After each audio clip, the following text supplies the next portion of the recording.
So hello everybody, how are you doing? Today is an amazing day. This is a call that is called Consciousness Conversations. My name is Enric Vendrell, I'm an Access CF from Barcelona, and today we are having Alun Jones from London. Welcome Alun. Hello. How are Hello, you? everybody. Yeah, How are you today, Alun?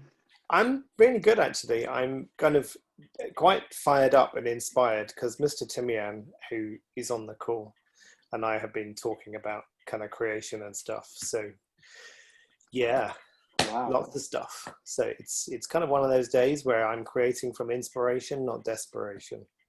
Wow. How cool is that? And this is the topic of this Exactly. conversation. Yeah, we are going to talk about inspiration or desperation. From which place are you creating your business, your projects, your life?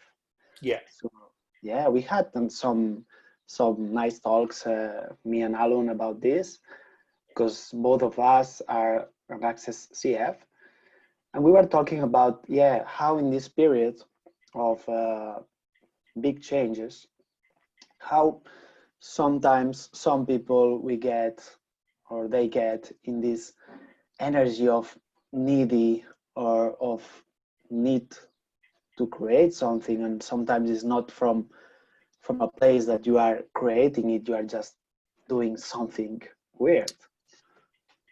You know, it's really interesting as we look at that, like, if you go back to childhood and what we're taught at school, how much of what we're taught to create is from necessity rather than inspiration. Kids are not inspired unless it's something like possibly art, maybe kind of more kind of, kind of woodwork or metalwork or something like that.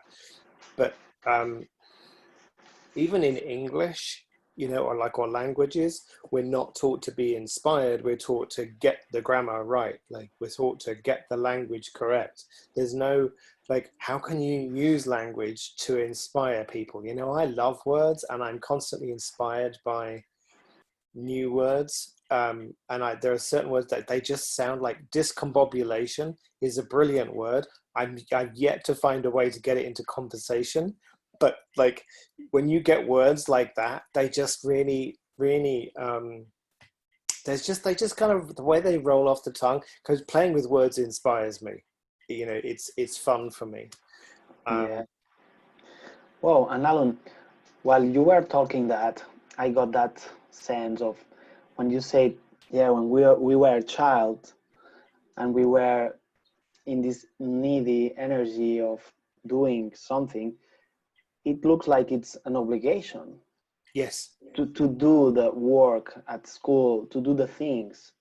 It's not by like creating, it's doing by force, isn't it? Somehow. It's very much, yeah, desperation and survival. So we're right in the middle at the moment of, kind of worldwide quarantine and kind of, what's the word I'm looking for? Isolation, etc., etc. And what's been really interesting for me is everything I've been creating over the last 3 months has not been through desperation. It's been through, what can I create that's fun for me? Now, thank God I have the tools of Access Consciousness, and thank God I'm not where I was 8 years ago. If this had come up where I was 8 years ago, God, I would have not been here having this conversation. And Yeah. it's almost a bit like, when you look at that, how the hell do you start creating from inspiration rather than desperation? When you look at your bank account, or when you look at your kind of your business, and the world's closed down, right? If you're a hairdresser, you can look at it and go, what am I going to do? I'm not allowed to see clients. If you're a dentist, if you have certain, like the restaurants here in the UK, like they're closed, the hotels are closed. Like, what do we do? You have to innovate. And what I've been really inspired by are people. So I have a client, and she teaches Zumba. Kind of ordinarily she'd have kind of in-person classes, but she's actually been creating them online. And that wasn't from desperation. That was just like, how can I change this? How can I create something different that is fun for me? Because she loves Zumba. So it's like, where do you even start when you're coming from initially a desperation of how am I going to survive? Yeah, and it's this. Can I add something here? Yeah, sure. In a sense, like the way I remember primary school, high school, college, and music school, it was always you have to do this in order to pass, in order to progress, whatever it was. And then once you're out of this, it's like go out there and create what you would like to see. And you've been creating out of necessity what was required of you for the past, well, 12 years at least, if not more, 16 years. And now you're kind of asked to go out there and do what you would like to see, and you have no idea what you would like to see because you've just always been kind of this monkey that does what other people tell it. And then you're like, for me, I was completely lost. It took me a lot of time to just like have come up with nothing that I would like to see until I started seeing, okay, maybe a little bit of this and a little bit of this. And like over time, it got bigger and bigger. But it was kind of like reversing all of that first before even being able to, well, get in touch with what, like if someone gave me the magic wand, what would I like to see in the world? That's an interesting one. Good question. Yeah, thank you. Yeah, and it's and I was getting this energy of the difference between creating from this conclusion or from this like methodic way of living that it's working, doing, need to, have to, I have to do this, I need to do this. And if we are creating from question, from space, from allowance, this is where creativity comes, or where creativity is allowed. But this is where what we haven't learned in the school. We learn to just do, to just copy, and what Timijan said, that then you go out to the world and it's like, oh, now I'm going to create something that I like, and then it's like, I don't even know how to know what is and how to ask. We are not used to ask questions. It's absolutely right. And a lot of it, as you say, is about conclusion. Like, you know, when we look at, like, I look at people like, who's the guy who owns Virgin? What's his name? It'll come to me. It's Branson. Yeah, Richard Branson, right? Richard Branson, entrepreneur, really creative, came up, and Bill Gates, and you know, kind of all these people who come up with these amazing ideas. Like, oh my god, but I'm not that clever. If I have to be inspired, then I have to create this multinational conglomeration. Like, okay, how, like, just rain it down. You know, it's just like when you look at your life, like Timian said, if you had a magic wand to have your life any way you would like it to be, what would that be like? Because that for me was the first place that I started to be able to even get a sense that something else is possible. If I could have my life as anything at all, what would it be? And right at the very start, when I was trying to create from desperation, which is usually where it was from, the first thing that I wanted was, you know what, if I could have my life as anything, I would wake up in the morning feeling happy to be alive. Like, just that. It wasn't about I would have this kind of business, I would do these kind of clients. It would be no. Initially, what, like right now, if you could have the life that that would light you up, that you could have a wave a wand and it would be like that, what would it be? And you get a sense of the energy of it, and you're like, okay, so what is going on in my life already that matches that? What are you already choosing? And like, so Timian, I know, is sitting by the lake, right? Just because that is a space for him that is really inspiring. And for me, it's Greenwich Park. And just going like, look at that. And so just to be in spaces like that actually can open, just create space for you. Yes. Yeah. Yeah. And also, I realize we were talking about, Alun, how when we are in a kind of business or in a kind of technique, we have some mates or some people that is doing the same thing. So it's kind of easy or kind of a confusion, because we are trying many times to see what other people is doing, or to compare ourselves or our creations with the other people's creation. Isn't it that kind of thing that happens also in Access, that we are talking sometimes about that, or people saying, oh, look at that one is doing the same, or even myself, sometimes I have seen myself like thinking, like about other one, or looking to the other one's creation, and not being in that place of inspiration, of recognizing what's fun for me, what's my creation, what is my awareness. Absolutely. And I love that, because that actually happens quite a lot.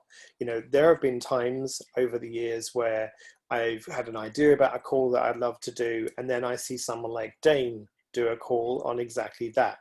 Or before I became a certified facilitator, I would do lots of kind of intro calls to things, and I would see that a certified facilitator was doing it, and I would then conclude, well, no one's going to choose mine because that person's doing it, or no one's going to choose mine because mine's more expensive.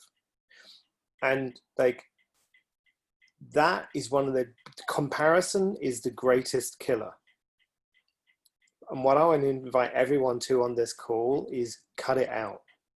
Do not compare yourself with anyone. The reason, like, there are thousands, tens of thousands of bars facilitators around the world. People choose your bars classes not because, and I'm just using that as an example, people will choose your bars classes because of the energy that you be, not like, it's like, and everyone is different. So, I've had people choosing bars classes from me who've flown from Saudi Arabia. Right? And I'm like, why would you fly to London from Saudi Arabia to do a bars class with me? The flight costs more than the class, like, hello. And it's because I really, like, they were really inspired by what I was choosing. And so when we don't choose from what's logical and look at it, and people can't do competition with you because everyone is different. So rather than looking at it going, oh my God, I can't do this call or this class because Dane is doing it, like, people would choose Dane's class because they love Dane. There will be people who will choose your class because you're you. You're not better than Dane, you're not worse than Dane, you're just different. And I just see that there are lots of possibilities out there at the moment. I've seen a lot of people doing calls on allowance, which has been really interesting, because I created a call on allowance, didn't go anywhere. Okay, well then I'll cancel it. I have no point of view about that. I did it because I love the topic. So yeah, comparison and conclusion will kill every inspiration you ever have. So Yeah. cut it out. Yeah. Cut it out. Yeah, sure. Yeah. Thank you so much for this, Alun. And yeah, it's also, I see that sometimes happens that even we are doing Access, we are really connected to these things that happens in this reality. We call this reality as the reality that works from conclusion and judgment. So even we are working with the tools that are from being in consciousness, in question, and not in conclusion and judgment, we get sometimes like too aligned to this reality how this reality works. So it's even, well, we have this tool that it says, who does this belongs, right? And sometimes it's even like you are just taking this energy, taking this form of thinking and creating from all the world, the rest of the people, the whole world is thinking in that way, kind of. It's very much so. And I think, again, we're not necessarily taught to trust ourselves, trust what we know. We're not taught to ask questions. And, you know, if you look at a young child, they're always asking, why? What is this? How does it work? Like how can I, and like, if you watch a child, they're inspired by their toys. They don't care about you know, they have these little little Lego bricks, these plastic bricks, and you get the plan that tells you how the house is supposed to be built. And the kid's like, yeah, sod that. I am going to create a fucking car that flies, and I don't care what anybody else says. I remember my mother once saying to me, cars don't fly. This one does its magic. And she was really angry with me because I made a Lego car fly. And it was just like, that's not, you know, you shouldn't be doing that. I was 3 years old. Right. So so anywhere any of you, you know, have allowed that to kind of shut you down, like you can't do that because that's not possible, would you just let go of it? Stop making it real and relevant. Because what do you know is possible for you? Right? There's just like, open that space. And what do you know is possible for you? If you didn't give credence or make anything greater than you, what do you know is possible for you? And that's like, so for me, when I get curious, so I'll go and sit somewhere like Timian's at the lake, you know, I go to Greenwich Park, or I sit in my back garden, and I will just sit there and ask a question like that. Okay, so what do I know is true for me? What else is possible for my life that I haven't considered? And I just breathe, and I just sit there and be with the question. I don't look for a clearing. I don't process it. I don't look for an answer. I just keep asking the question for about half an hour. What do I know is, what else is possible for my life? What is fun for me that I haven't acknowledged?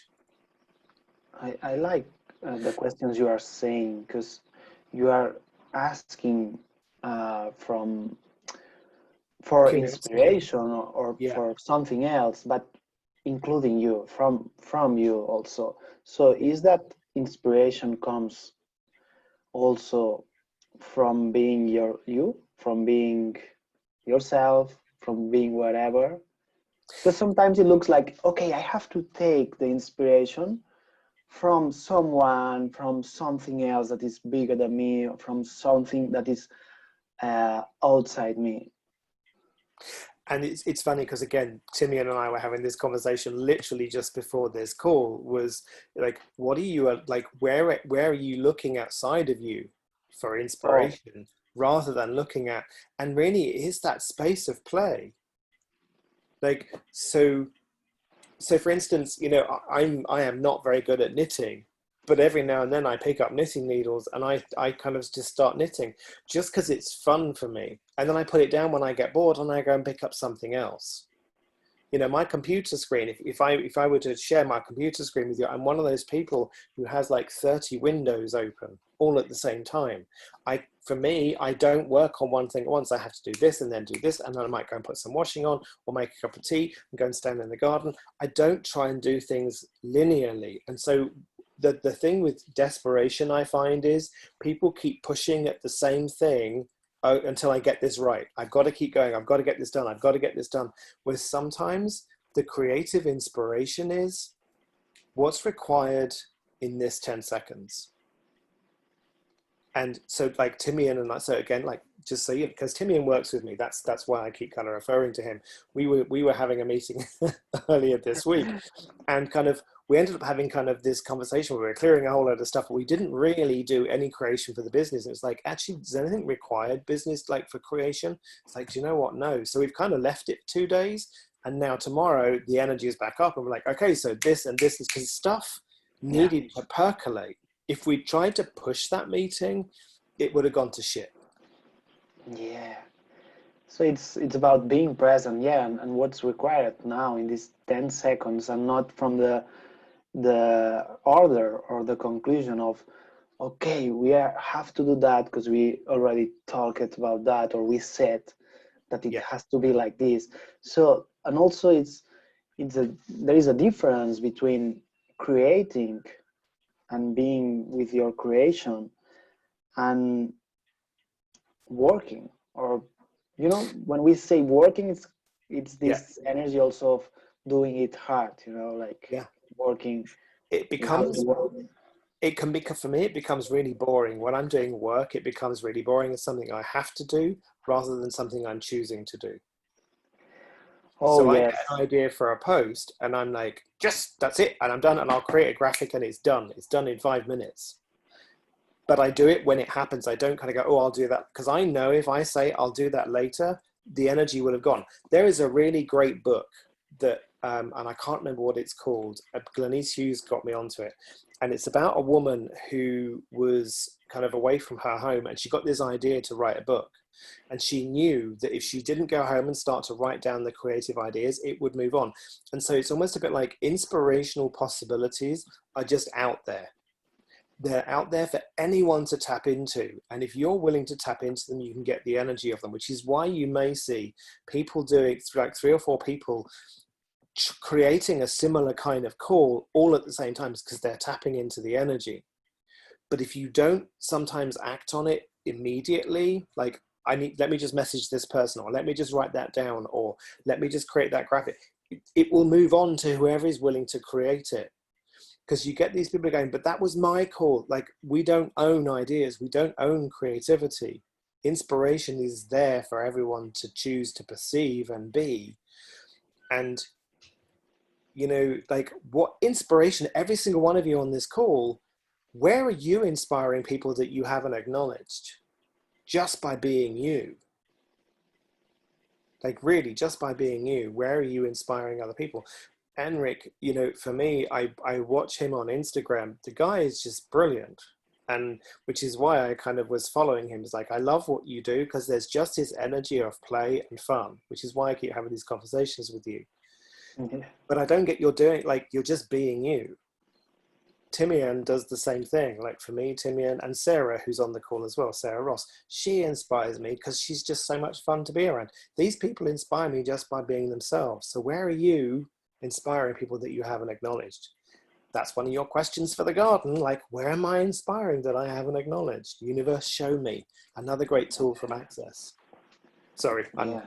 No, that's awesome. Thank you, Alan. And it came as a word while we were talking about that it's allowance. When we are talking about inspiration, it comes a word for me sometimes during this call and before this call about allowance. If for having inspiration or being the inspiration, it looks like we have to have the allowance to be it, to receive it, to Yes. acknowledge it. Because in this work reality, or doing hard reality, we do force, and we do not allow to receive all the information, all the possibilities. So It's true. And the thing with very much this world is very much about judgment and comparison. Like, how many of you judge the crap out of yourself to try and force yourself to do something? Oh, I'm so lazy. Like, in terms of, so I remember my mother had always struggled with her weight and her body shape all her life.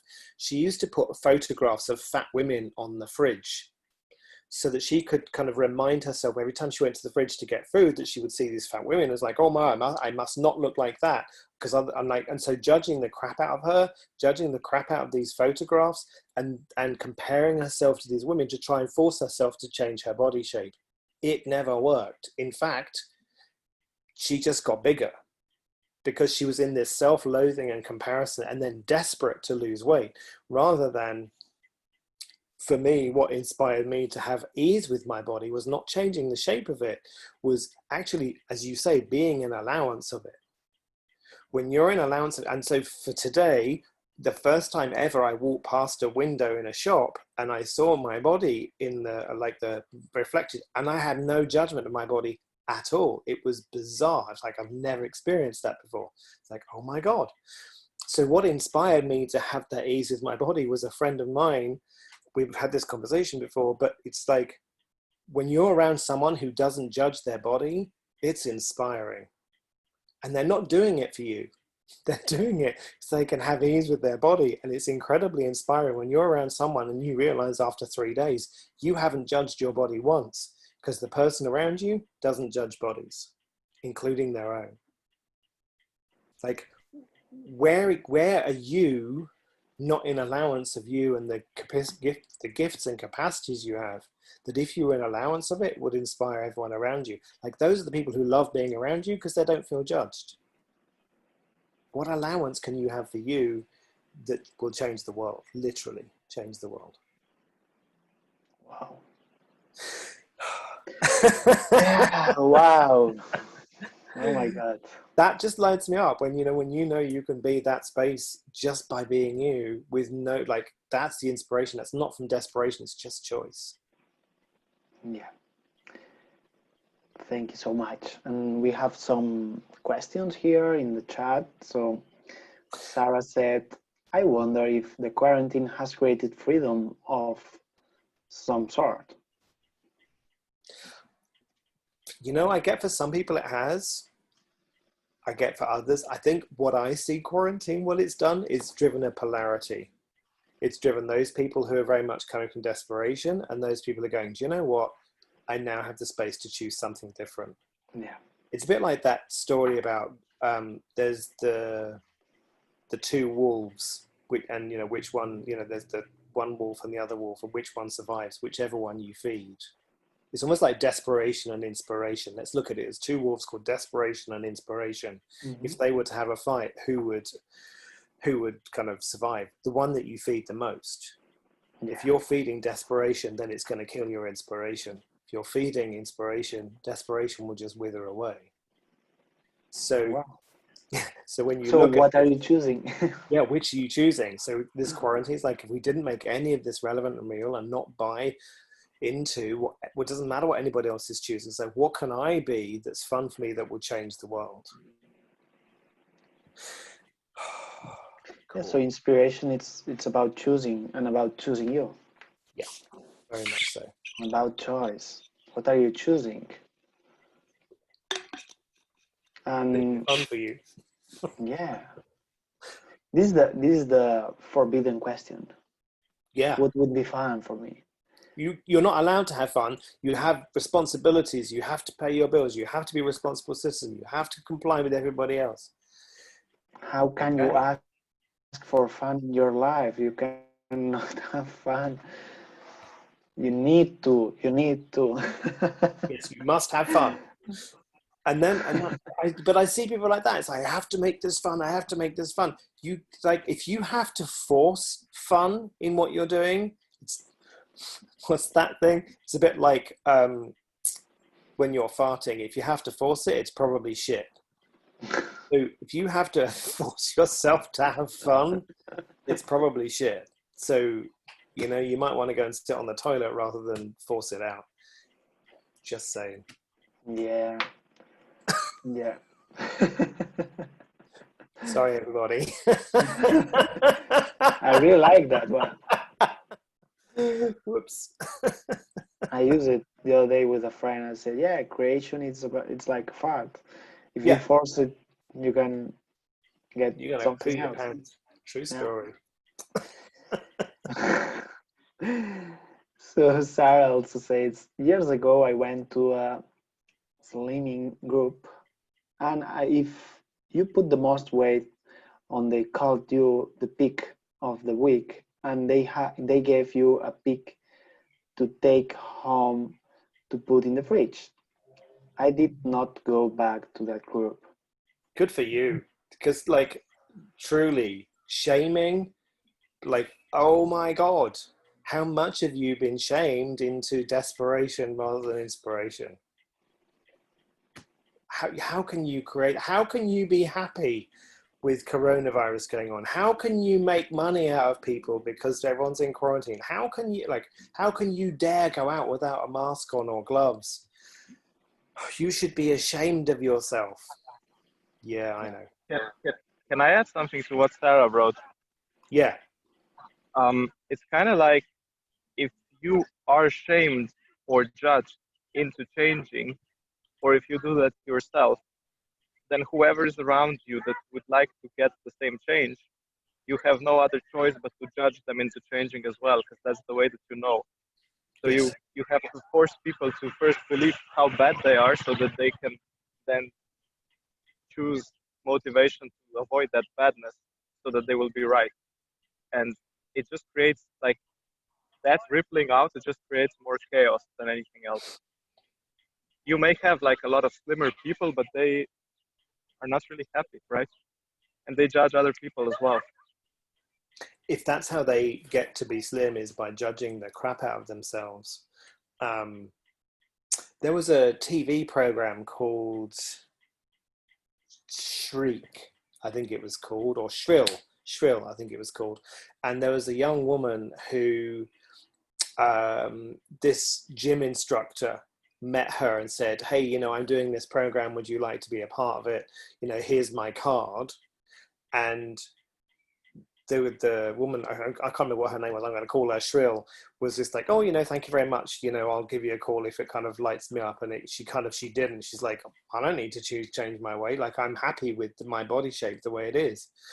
And a couple of weeks later, she saw the woman again in a cafe, and the woman came running out to talk to her and said, hey, you didn't call me, is everything okay? And she goes, yeah, you know, I'm fine. And so she said, well, you just didn't show up for, like, you didn't call me to come to my weight loss meeting. She's, well, I didn't feel I needed to. Well, you know, all I'm trying to do is help you. Go away then, you fat bitch. And she just started slagging her off, like really judging her in the street. And this woman was just like, so, you know, what was she aware of when she said, no, thanks, I'm not going to choose your class? Because this woman was pretending to be very polite to her and very nice to her at the beginning, but when she didn't choose, because the gym instructor had decided that she should change her body shape. And that's very much when anyone tries to get you to change something to the way they tell you it should be, is so they can feel comfortable about themselves and their choices. Yeah, whoa, that's so interesting. So yeah, how many It's times? sorry. Yeah, don't worry, go on. It's kind of almost the system needs that to work, and if you don't oblige to that, you destroy the system for them, right? So that they can't continue working the way they're used to working. If you're too happy about your weight, they need unhappy people so that they can then manipulate into changing.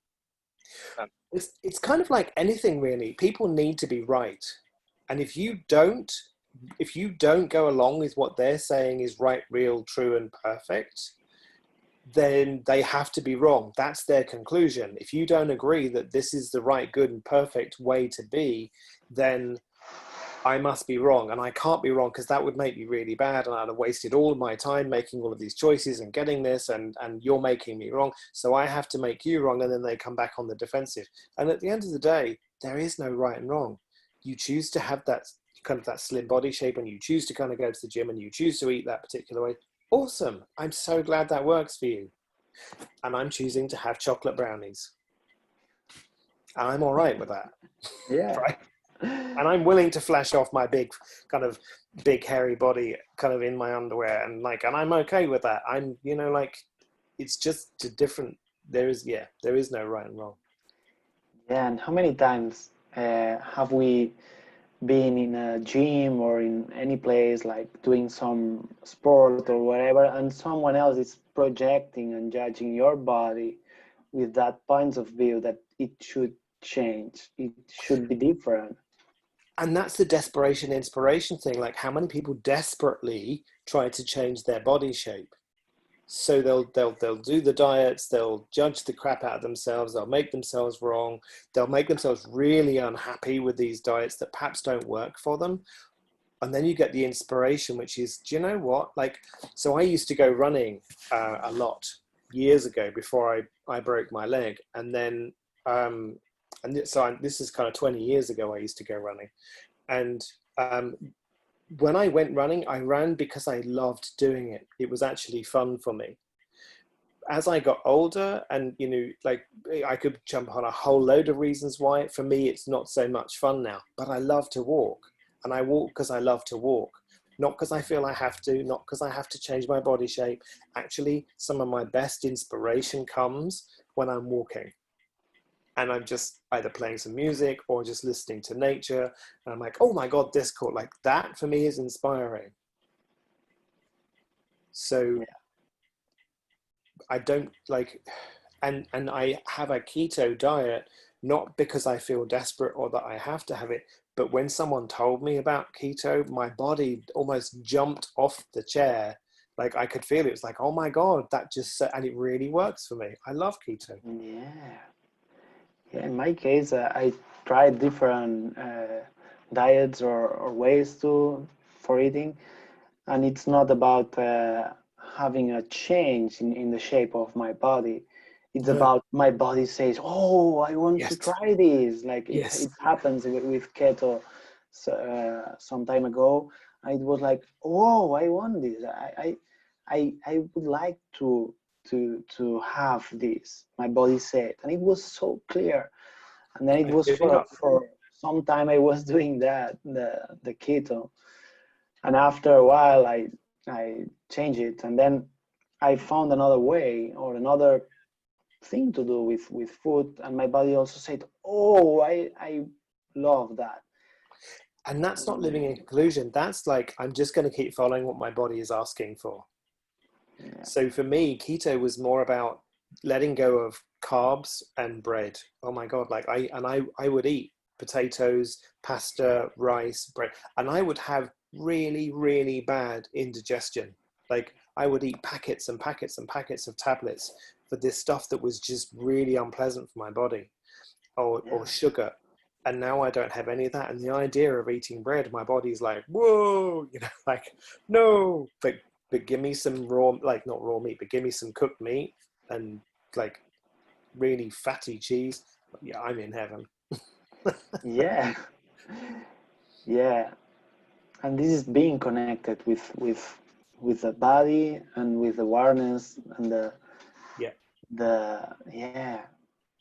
knowledge we have, our bodies has to. I'm not going to conclusion. I'm not going to this. And you know, when you said that about needy energy or needy thing, it's about the necessity to being correct. Yes. That you make yourself wrong, as these people that they, when we do our bodies wrong, it's because we are trying to be right. So because we cannot be right, then we judge or we conclude that we are wrong somehow, our body is wrong, so we need to change it. And you hit on that earlier on with allowance. Like in order to change anything in your life, you have to be an allowance of where you are now and what you've chosen, and be an allowance of whether you're actually willing to change it. Because so often it's like, well, do you know what? I know this is not a good choice for me right now. Like, because so often, again, I see people do that. They go, yeah, I know I should be, like, it's like I'm not in allowance of my unwillingness to change it right now. I know that this is not my best choice and I should be changing that. But it's like, but the way to really start to change that is, do you know what? I'm just going to acknowledge that right now I'm just not willing to choose that. And that for me creates that sense of space around you, so you get to look at it. And often I find that then I am willing to change it. But you've got to be willing to be in total allowance, no judgment whatsoever, of every choice you've ever made. Every choice. Yeah. And I like when we are talking about inspiration and allowance, it's so easy for me to realize how inspiration is already here. Inspiration or creations are already there or here available. So this allowance is about just recognizing it or receiving it. So well, see, that's the thing, because judgment is when you have a judgment of something, nothing that does not match it can show up for you. You cannot see it. Every time you put judgment goggles on, the only things that you can see are things that match it. So if you have these goggles on that say, I'm no good with business, I'm not very good with money, the only thing you'll ever notice about your life is everywhere you are not good with money, or you're not good with business. See, look, I told you I'm no good at that. But if you take the goggles off and you look at, actually, what am I good at that I haven't acknowledged? Yeah, judgment goggles. It's like that. Take off your judgment goggles. And what if you were willing to perceive you and your greatness through the eyes of the universe? Universe, show me the greatness of me. Just see what shows up. Yeah, I know. It's just like I could just sit in that energy and like, oh my God. And it's uncomfortable. It's uncomfortable to acknowledge that you're great, because again, that's the thing. It's like, I can't possibly tell the world that I'm brilliant at stuff, because that makes me really arrogant. Oh well. Never mind. It's like being afraid of your greatness and your potency. Yeah. So this is a lie. True story. Maybe. So yeah. So how would it be to have this ease, not only with inspiration, also with other things in your life that you are looking for, to stop trying to change it, or to stop trying to fight for work it or to get it, and you can allow to receive, you can allow yourself to receive it, because it's already there. What do you know that is already there, that you can allow yourself to recognize and receive that?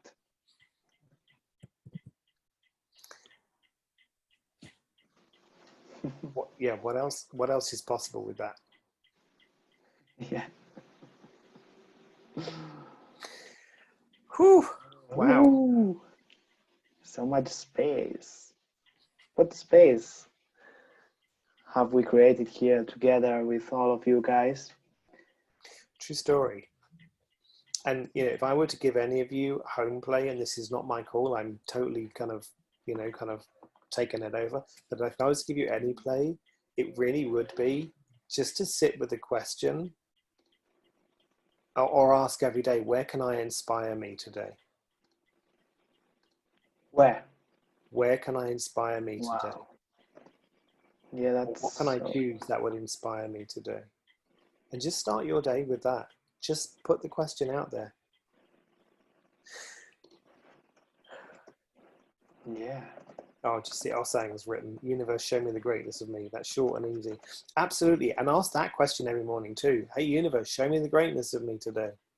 Show me everywhere I'm fucking awesome. Yeah.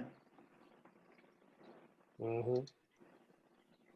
But actually, no, don't use those questions. That would be far too much fun. And I get that you might just be a little bit too inspirational. And then I would be really cross, because people would want you, not me. We are so used to to fight for things. So when we give someone in a class, or we also receive this in a class, and it's so easy, and then we say, oh, but I have to work a little bit more to have more of this freedom or more of this space, so I cannot have it, I cannot receive it. No. So could you guys also recognize that where you are fighting and working hard to get things, and not recognizing and allowing these things to be in your life? It's a bit like when, again, creating money, I never create, actually that's not true. 95% of the time, my aim is not to create for money, it's to create from fun. And I'm willing to receive the money for it. And then sometimes, like 5% of the time, I'm like, I need to create something because I've got bills coming out, and I feel my buttocks clench, and I feel my fists clench, and my whole body starts getting tighter, and I'm like, whoa, hang on a minute. You know, thank you, body, for showing me where I'm being a tight ass. And like, I get to change it. That for me is when my body's feeling that kind of tenseness. I'm like, oh my God, my body's giving me awareness. Thank you, body. Because I find whenever I try to create money from desperation, oh my God, I end up owing more money than I have coming in. Doesn't work. Yeah. For me. Yeah, and it's about recognizing what works for you and what works for any of us.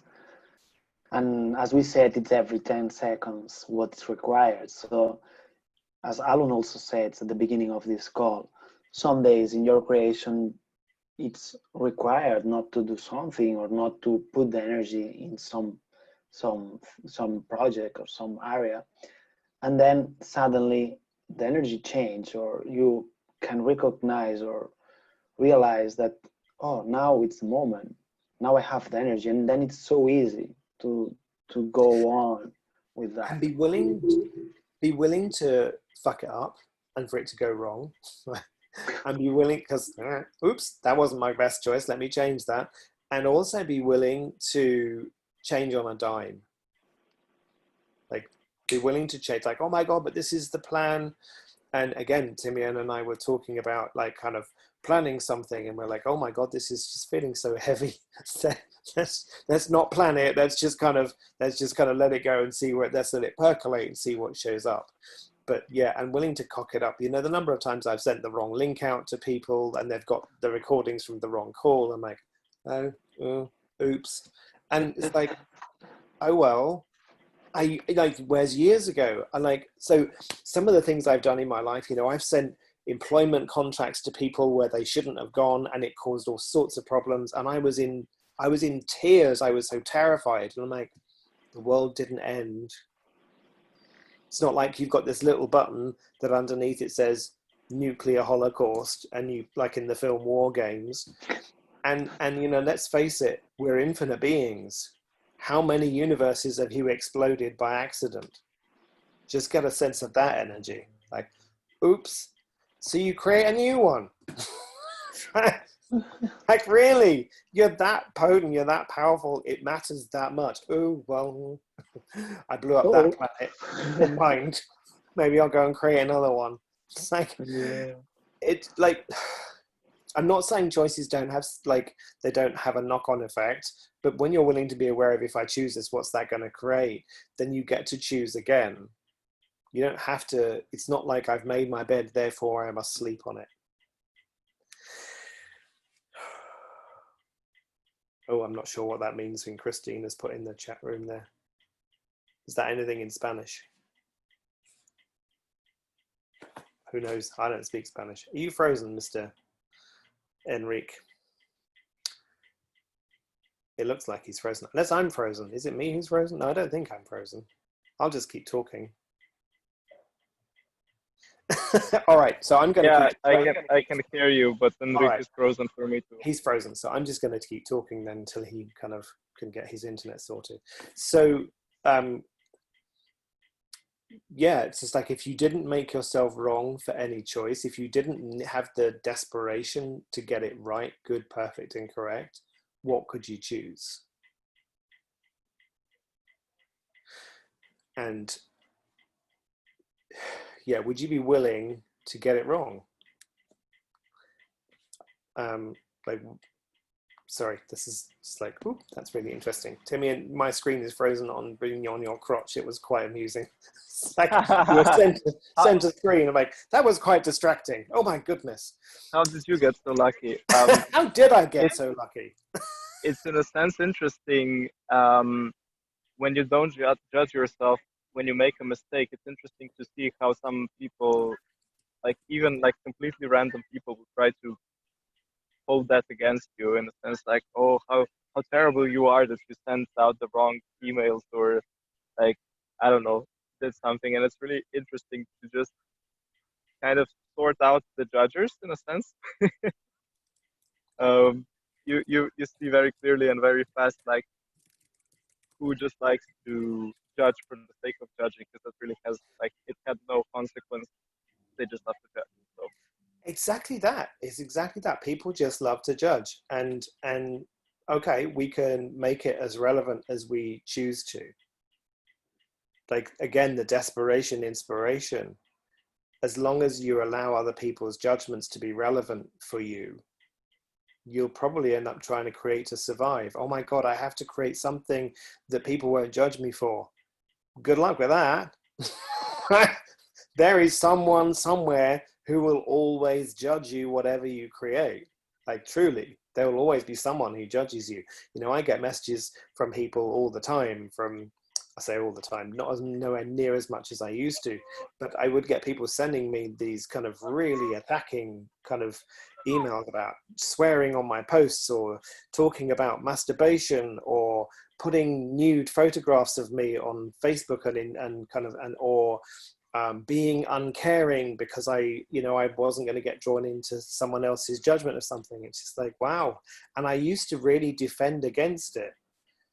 And most of the time now, probably 90% of the time, it's allowance. And so as Enric was, and just so you know, Enric can hear, but he can't speak or unmute his camera or anything like that. So you're stuck with me now till I choose to let you go. Ha ha ha. You could be here for another hour. Just saying. So as like allowance for me is one of the main keys for creating your life.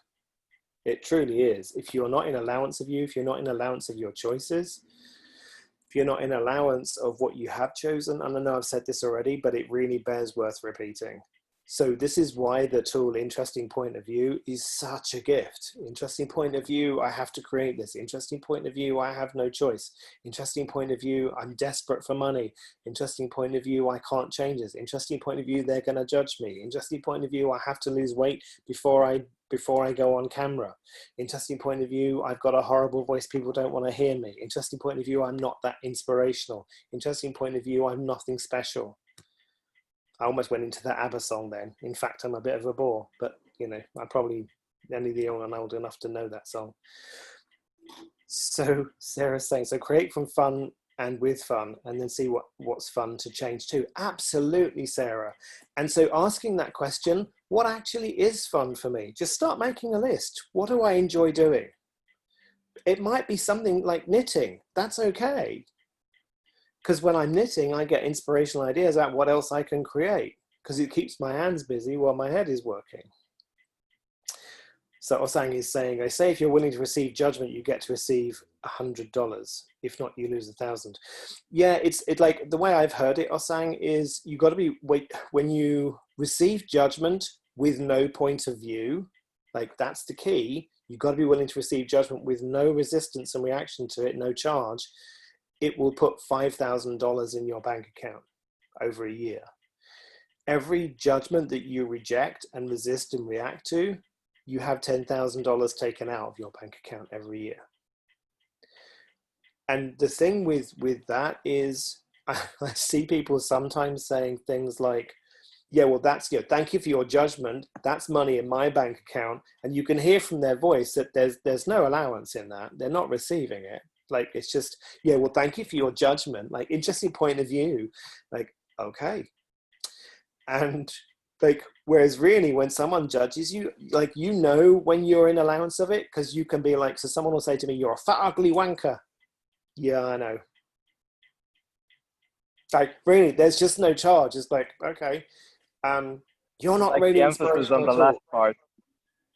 Sorry. Well, yeah, I'm a wanker. That's true. That's true. And I am good at it. I am very good at it.